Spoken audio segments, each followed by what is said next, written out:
ler a palavra oficial desta noite e depois já entrar no nosso estudo sobre os profetas.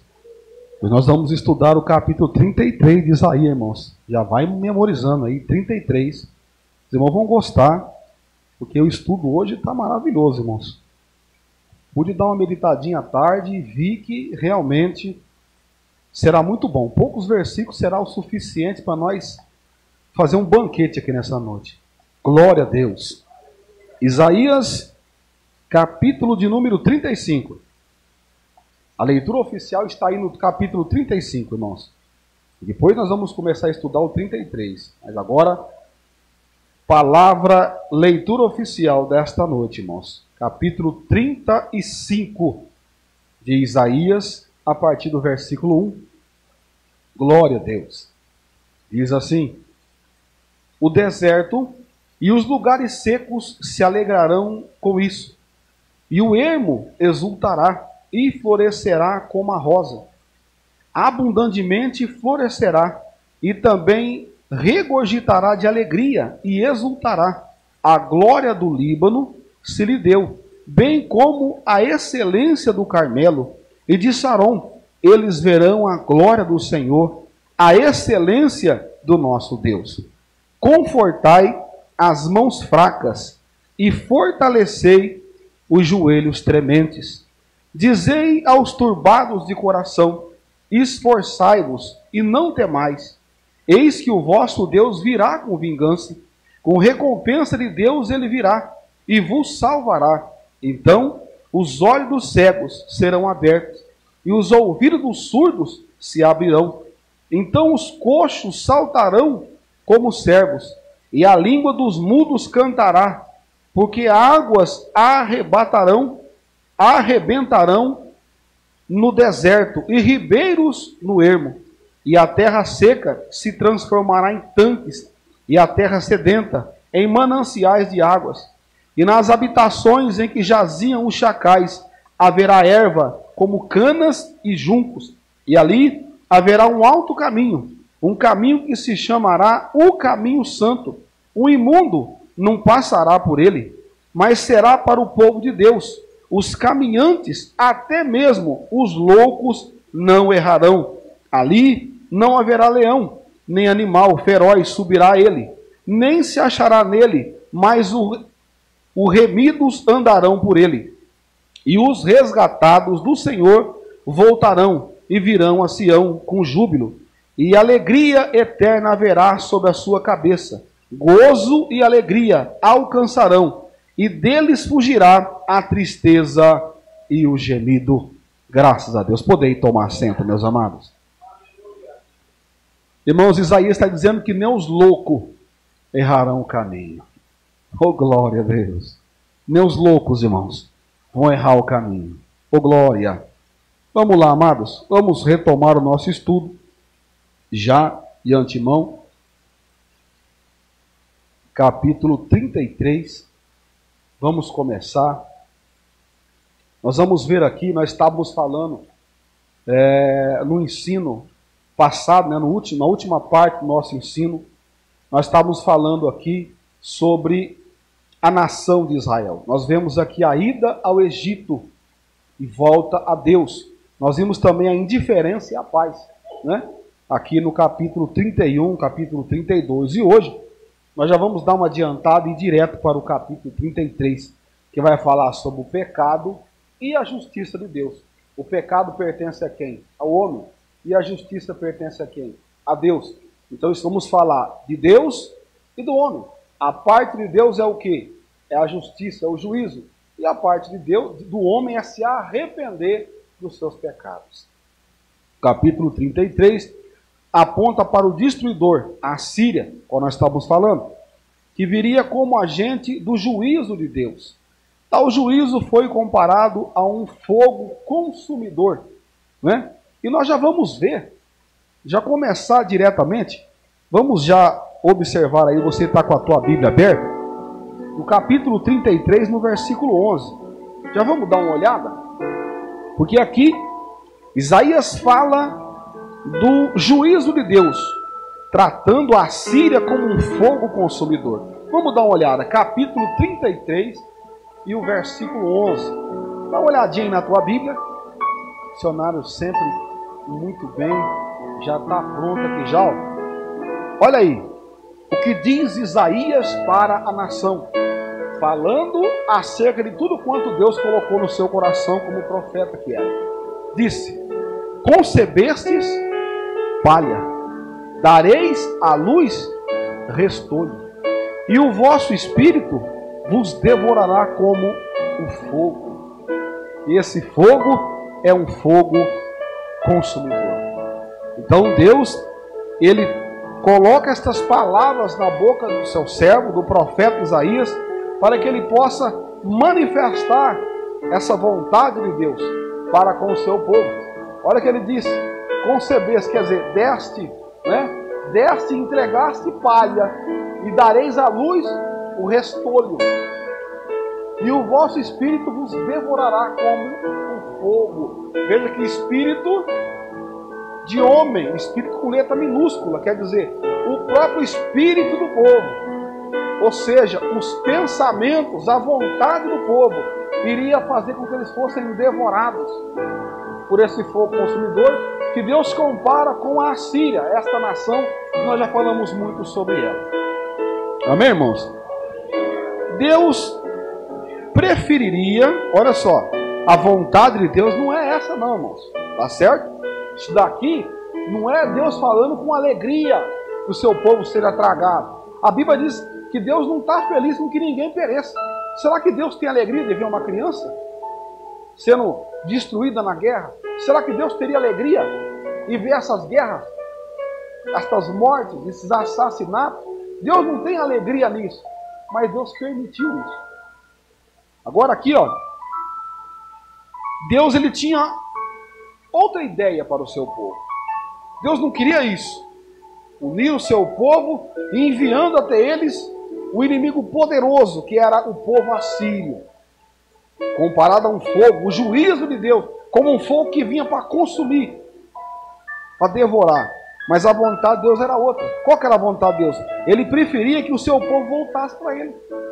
A vontade de Deus não era destruir. A vontade de Deus era que o povo voltasse para ele, que caminhasse e andasse com ele. É isso que ele diz aqui. Deus preferiria que o seu povo voltasse a ele, e assim evitasse tanta devastação. Prometeu que o homem justo seria salvo do castigo iminente. Este habitará nas alturas. Está lá no 16, né? Lá no versículo 16. Vamos ver, missionário? No verso 16, Deus está dizendo: olha aí. Este habitará nas alturas. As fortalezas das rochas serão o seu alto refúgio. O seu pão lhe será dado. As suas águas serão certas. Quer dizer, Deus está falando daqueles que voltassem para Ele. Que o fim deles não seria a guerra, ou serem devorados pelo fogo, destruídos. Mas que o fim deles fosse habitar nos lugares altos. Quando Deus fala habitar nos lugares altos, aqui ó. Quando Deus está falando, eles habitarão nas alturas, o que é isso? Quem lembra do Salmo 91? Então quer dizer, Deus, a vontade de Deus era que o seu povo habitasse com Ele, nas alturas. Andando altaneiramente, olhando para Deus. Vamos ver. Mais importante ainda do que a prometida libertação é a promessa de que os fiéis a Deus acharão conforto na presença do Senhor. Agora veja o 17 que Deus. Veja o que Deus fala no verso 17. Olha lá. E os teus olhos verão o rei na sua... O que Deus está querendo dizer para o seu povo através do profeta? Veja que Jesus ainda não tinha vindo. Quando ele fala, verão o rei na sua formosura, ele está falando do quê? Da volta de Cristo. Esta formosura é o quê? É Jesus glorificado. Não é Jesus crucificado. Ele está falando do futuro. Isaías, ele deixa o passado e Deus leva ele até o futuro. Ele dizia, os teus olhos verão no futuro o rei na sua... Veja que promessa linda, irmãos. Essa promessa é para nós também. E verão a terra que está. Que terra é essa, irmãos? É a terra santa. É a cidade quadrangular. É a Sião celestial. É a Sião que de Deus desce do céu. Oh glória! Esta cidade que nós iremos habitar. Oh glória a Deus! Coisa linda, irmãos. O capítulo 33 se encerra com uma promessa de favor divino.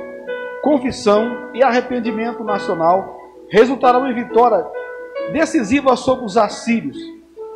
Isaías então profere uma palavra de profecia, em que o povo é visto aproveitando-se dos despojos, depois que o anjo da morte acabar com o potente exército dos assírios. Termina assim, né? O capítulo de número 33. Isaías vai profetizar acerca daquilo que vai acontecer lá na frente. Nós vamos ver ainda. Nós vamos ver que o rei vai orar, vai se arrepender, que Deus vai ouvir o rei e vai abençoar o povo. Mas isso nós vamos andar um pouco mais no estudo. Agora vamos para o capítulo 34. E capítulo 34, na verdade, irmãos, quando chega no capítulo 33, ali se divide o livro do profeta Isaías. Existe eu não vou lembrar o nome dele agora, é um nome complicado, um alemão erudito, historiador. Ele afirmou num dos seus livros que a segunda parte do livro de Isaías foi escrito por outro autor. Ele afirma isso nos seus escritos. Mas ele não pode comprovar. Ele só não sabe, ele é um alemão. Mas ele só não sabe que Deus, ele não tem linha de tempo. Que Deus conhece o futuro.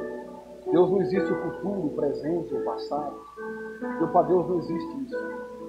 Então ele afirmou que do capítulo 34 para frente, até o 66, ou melhor, do capítulo 40, vamos pegar, do 40 ao 66, esse alemão afirma que foi um outro escritor que escreveu. Porque ele não crê no Deus da Bíblia. E nós cremos no Deus da Bíblia. Por isso estamos pregando e ensinando a Bíblia nessa noite. Nós cremos. Isaías escreveu todo esse livro. Olha só. Agora nós vamos falar sobre a tribulação e o milênio. Veja, Isaías tira o pé dos dias que ele está vivendo. E agora Isaías vai projetar o futuro na direção do Senhor. Deus ele dá um tempo ali e ele leva o povo lá no futuro. Olha só. Nestes capítulos, né, que é o 34 e o 35, Isaías deixa de lado os eventos previstos para os seus próprios dias e olha para longe, o futuro, mirando o futuro longínquo, o tempo da grande tribulação e o glorioso milênio. Parece que Deus queria que as futuras gerações também aprendessem os princípios básicos vistos no fracasso humano e no plano de Deus, tratados no texto anterior. Através desta profecia que Deus dá a Isaías, Deus quer mostrar aos mais jovens aquilo que aconteceu no passado e aquilo que estava preparado, foi aquilo que Paulo disse: nem olhos viram, nem ouvidos ouviram. Então, Isaías, ele ia mostrar isso para essa nova geração. A atual geração de pecadores está face a face com a ruína iminente. Em tudo isso vemos um padrão divino imutável, a necessidade de punir o pecado, onde quer que ele se encontre. Deus procura de todas as formas trazer de volta para si mesmo as almas preciosas. Não obstante tudo isso, o único caminho aberto ao pecador para evitar o juízo divino é o arrependimento sincero e a confiança absoluta em Deus. Quando o povo seguir este caminho, compreenderá os grandes propósitos divinos em favor de todos os justos. Participarão um dia do reinado glorioso do milênio juntamente com Cristo. Agora nós vamos ver Isaías 34 e o verso 2. Dá uma olhada. 34, verso 2. Porque a indignação do Senhor está sobre todas as nações. Não era só sobre Israel que tinha pecado, mas sobre todas as nações. Será que mudou essa indignação, irmãos, hoje? É a mesma indignação, é a mesma. E o seu furor sobre todo o exército delas. Ele as destruiu totalmente, entregou-as à matança. Isto, Isaías já está profetizando, irmãos. Agora veja. Então, vamos ver aqui, ó. Agora, missionário, o 35. Vamos direto para o 35 e o versículo 10. Olha o que o Senhor ainda fala com o seu povo através de seu servo Isaías. E os resgatados do Senhor voltarão e virão a Sião, com júbilo, e alegria eterna haverá sobre suas cabeças. Gozo e alegria alcançarão, e deles fugirá a tristeza e o gemido. Isto aqui está falando do milênio. Deus está se referindo ao milênio. A uma época milenária, onde a igreja vai habitar em paz com Cristo. E o mundo estará de que forma? Na grande tribulação.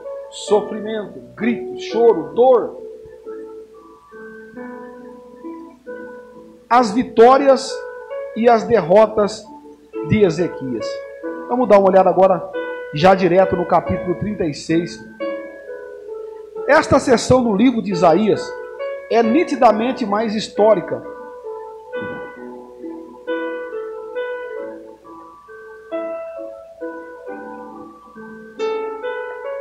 Esta seção do livro de Isaías é nitidamente mais histórica do que profética. Parece estranho que o escritor parasse no meio das suas mensagens proféticas para registrar eventos históricos. Esses capítulos são também uma conclusão da primeira parte do livro e uma introdução à segunda. Como eu disse aqui, há uma divisão. Quando chega no capítulo 34, 35, há uma divisão. Daqui a pouco Isaías vai começar a profetizar sobre a Babilônia, sobre o período do cativeiro. Ele estava dando uma advertência. Daqui a pouco ele vai falar sobre o exílio. Estava dando uma oportunidade para o povo. E nós vamos chegar lá. A primeira parte do livro é marcada por crises assírias e pela ênfase na dependência de Deus para se obter a vitória e não se confiar em alianças com nações pecaminosas. Nós já falamos isso na próxima. Aliança com a Síria mesmo, com o Egito. Alianças. O capítulo 36 até o capítulo 39 destacam o princípio da fé. Mostram o galardão da fé de Ezequias, retratado na derrota dos assírios. Vamos ver isso aqui. A segunda parte ocupa-se do assunto do cativeiro babilônico. Os capítulos 38 e 39 dão uma introdução dessa sessão, expondo o grave problema que começou com um simples ato de jactância da parte de Ezequias. Orgulho. Traduzir, orgulho. Por uma pequena pontinha de orgulho, a nação vai sofrer lá na frente. E principalmente, a família real de Ezequias vai ser levada em cativeiro. Tudo porque Isaías foi orgulhoso. O orgulho tomou conta dele. E nós vamos lá na frente ver isso também.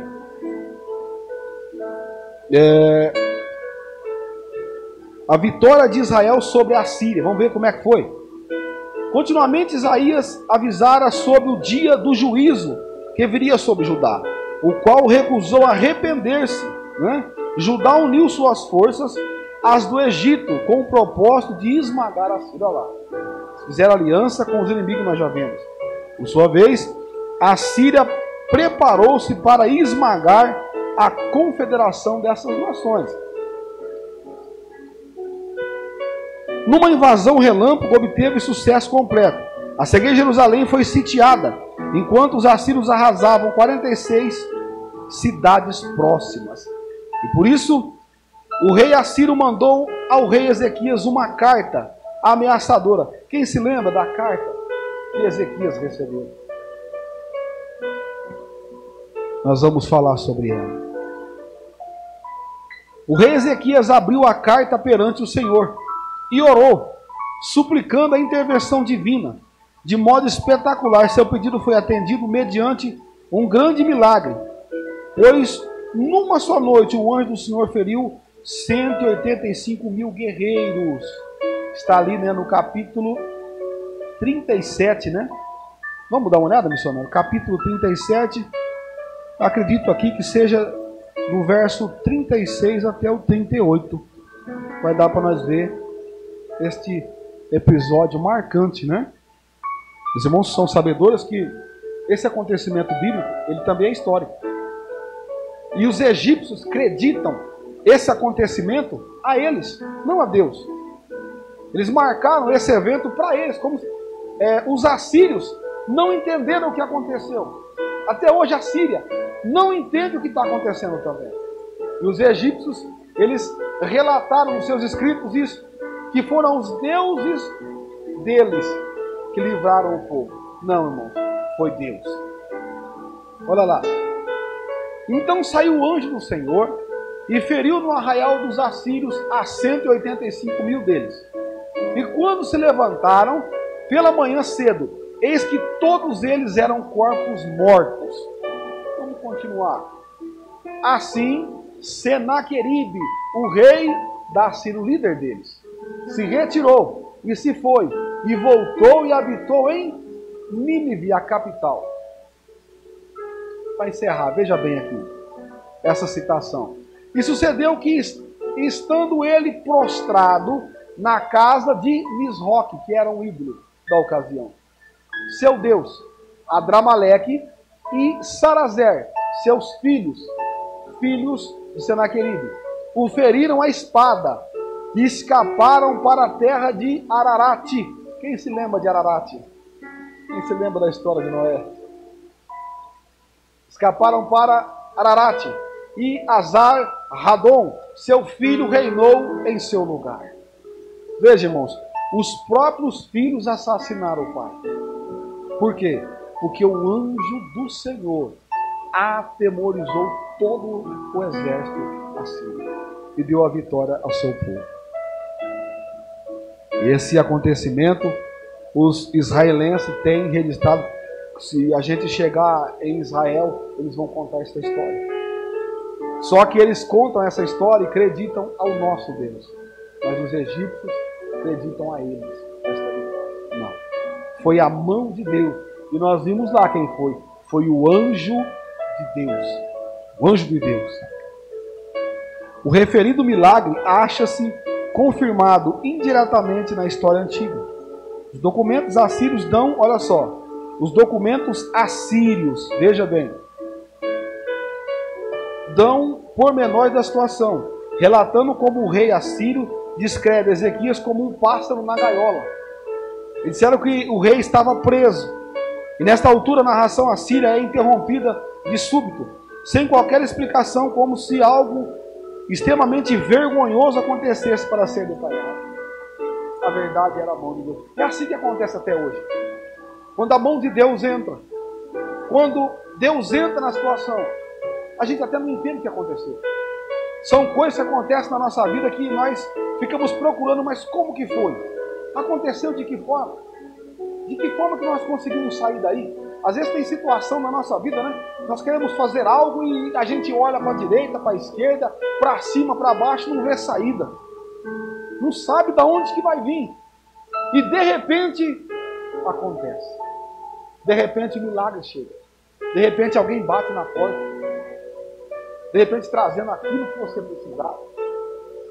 De repente alguém pega o celular e manda uma mensagem e você vai ouvir aquilo que você precisava. Sabe o que é isso? É a mão de Deus. É a mão de Deus. As pessoas que não conhecem a Deus, como nós vimos aqui na citação, os egípcios, eles não entenderam nada que aconteceu. Mas peraí, como é que morreu tanta gente assim do nada? Como é que tantos homens passou mal e morreu morte súbita? Não, foi a espada.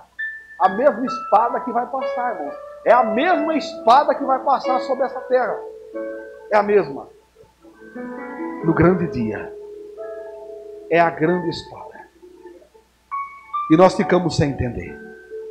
Mas aqui, nós vemos o grande livramento de Deus. Irmãos, depois desse ocorrido, o rei Ezequias fica agradecido por tudo que aconteceu. Ele sim acredita a vitória ao seu Deus, ao Deus de Israel. E Ezequias, ele continua num caminho que não agrada a Deus. Ainda com esse grande livramento, ainda pela intervenção de Deus, derrotando tantos homens, fazendo tão grande milagre para com o seu povo. Ainda assim, o povo de Deus e o seu rei Ezequias não se arrependeram e voltaram para Deus. A Bíblia diz e narra, eu vou aqui antecipar, a Bíblia narra que Deus levanta o profeta de novo. E ele toma nota de que o rei está doente. Ezequias está doente. A Bíblia não diz, mas pelo que eu entendo da história, era doença para morrer. A Bíblia não fala disso. Mas a doença era para a morte. E o profeta só tinha uma palavra para dar para ele. Sabe quando você é convidado para ir orar por alguém no hospital? E essa pessoa está lá, fumou a vida inteira, bebeu a vida inteira, está lá com os pulmões comprometidos, com cirrose, está lá, não se arrepende, não quer se voltar para o Senhor. Claro que Deus é um Deus de misericórdia, mas a pessoa não aceita esse amor, essa misericórdia. Chega lá um ente querido, alguém da família te envia lá, fala, ore por ele. E você lá vai e faz a oração.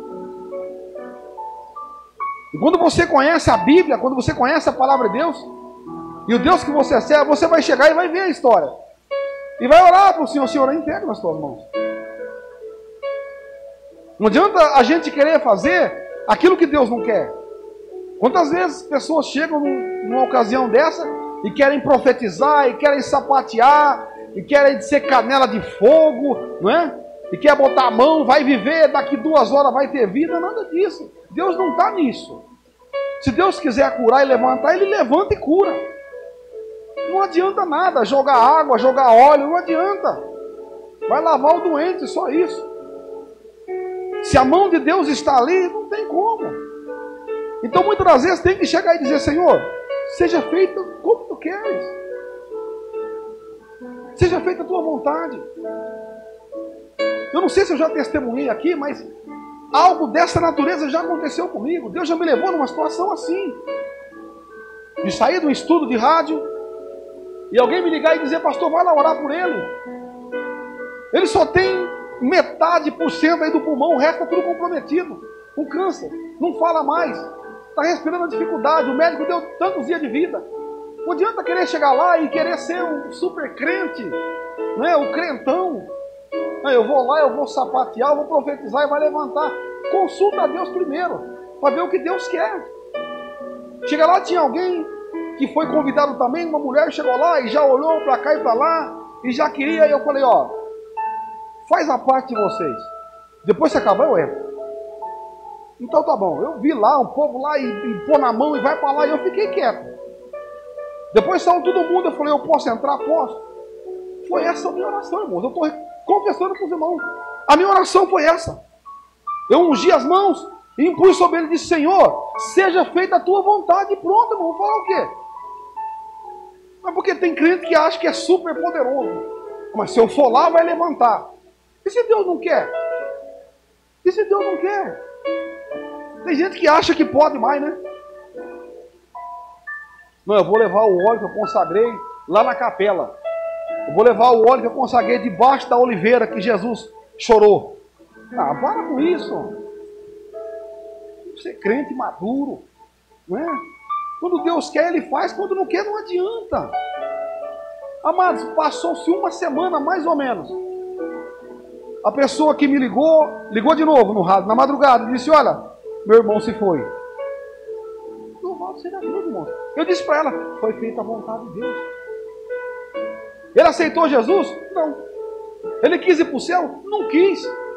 É um livre-arbítrio, Deus dá para todo mundo. A Bíblia diz o que, irmãos? A fé é de todos. Está certo? Não está. A fé não é de todos. A Bíblia que fala, não somos nós. A fé não é de todos. Tem gente que tem fé, tem gente que não tem. Tem gente que tem fé para comer carne, tem gente que tem fé para comer maxixe, que nem nós comemos hoje, está uma delícia. A fé não é de todo mundo, irmãos. E pronto. Amém? Então eu quero acreditar, para encerrar, que Isaías chegou, vou tentar fazer mais ou menos. Isaías chega no palácio, o rei está deitado, acredito que prestes a morrer. Isaías dá uma olhada para ele, se fosse no dia de hoje, né? Mas é o profeta que é o raio-x de Deus. Não tem hoje o profeta raio-x de Deus. É os profetas hoje que é assim. Se é hoje, não, quem vai lá é o profeta tal. Fica tranquilo que ele vai sair correndo o rei agora. Nada disso. O profeta chegou, eu dele, ó, põe a tua casa em ordem que você vai morrer. E o nosso foi embora. Olha a diferença, irmãos, do que a Bíblia diz e do que nós estamos vendo hoje. Os superpoderosos que acham que pode estar acima de Deus. A vontade de Deus é uma. Nós cantamos aqui no 440 e no 440.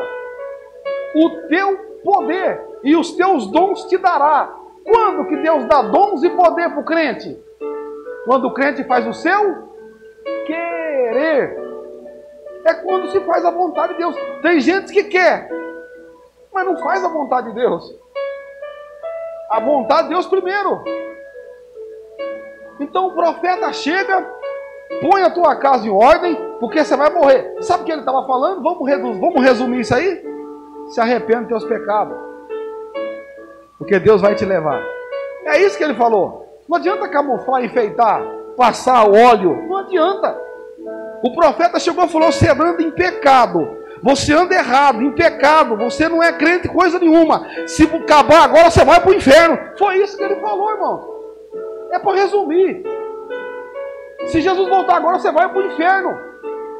Foi isso que ele falou. Põe a tua casa em ordem. Quer dizer, arruma os teus pecados. Se conserta com o teu Deus. Porque você vai morrer, não vai dar tempo. Foi isso que ele falou. E a Bíblia diz, para nós ganhar tempo, que Ezequias se arrepende. Que coisa linda.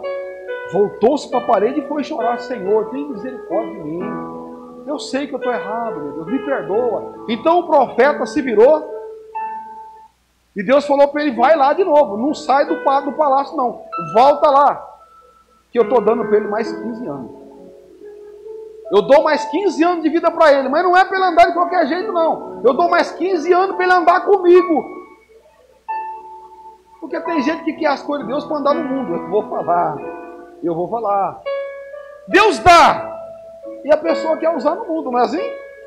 Deus dá unção, Deus dá dons, e a pessoa não quer usar para Deus, ela quer usar para ele, para extorquir, para enganar, para mentir, para iludir. Deus deu 15 anos a mais para o rei, mas para que o rei andasse com ele, colocasse a nação em ordem. É para isso. Mas a história diz: Isaías se arrepende. Isaías, o rei Ezequias, ele se arrepende. Volta-se para Deus. Mas não passa muito tempo, ele continua fazendo a mesma coisa. Nós não temos muito tempo aí adiante. Mas no capítulo 39, ele é derrubado pelo seu próprio orgulho. Eu gostaria muito de falar sobre isso, mas eu preciso de pelo menos uma hora para falar sobre orgulho. Orgulho, irmãos. Essa palavrinha tão pequena tem desviado tanta gente da igreja. Orgulho. Pessoas que não aceitam seus erros, jogam as suas culpas no ministério, no pastor, na liderança, no grupo. Não aceitam, não vê e não aceitam descer. Não querem ser corrigidas. Não querem ser educadas pela Bíblia.